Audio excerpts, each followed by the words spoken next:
allow me to take the floor and explaining you the reasons which brought us together. This is a very important, full of responsibility period of time for all of us, for Romanians even more, being our first presidency and during such a challenging moment of European history with both high expectations and deep fears. This period represents a trial by fire for us. The government is struggling to close successfully as many as negotiations possible. The Parliament considered that it would be high time now not to close something, but instead to open reflection to the long-term future. We got an increasing awareness during this month that has been a really audacious idea because of being so many urgent problems to be solved. Brexit, national elections, European campaign, discussing MFF, piece by piece, and not seeing that there was not a new European strategy launched before, defining at least medium-term objectives. Noticing this rush to a confused direction, we've got a strong feeling that many times we can't see the forest for the trees. European Union represents still the most peaceful, developed, and even equitable large society in the world, in spite of its increasing inequalities and tensions.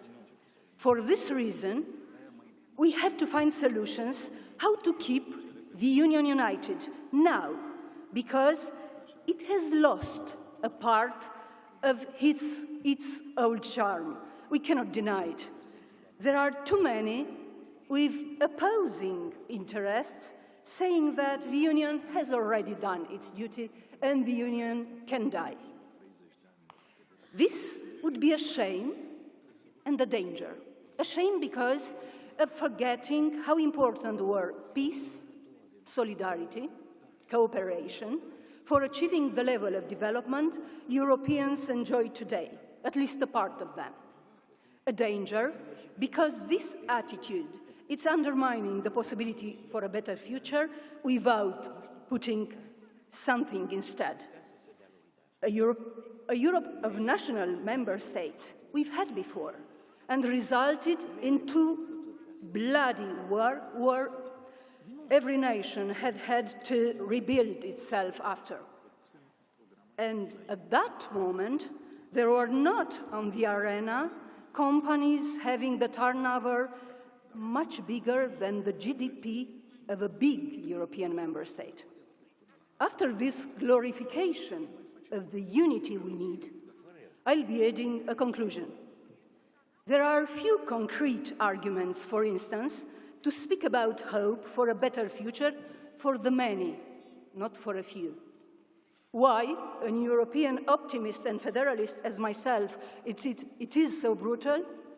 Because there is no enough political will for a significant change of what goes wrong and for preserving and expanding what it is good.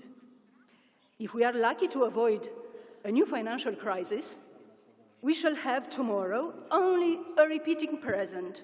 That means the same worrying problems in mind: the citizens' discontent and social unrest, increasing inequality, lack of trust, and weak policies to solve these problems. A fragile monetary system which is endangering the entire construction, producing divergence instead of serving to fill the gap. A weaker influence than possible in shaping global order and promoting solutions built on a multilateral approach. It is our responsibility to change this situation. As parliamentarians, we are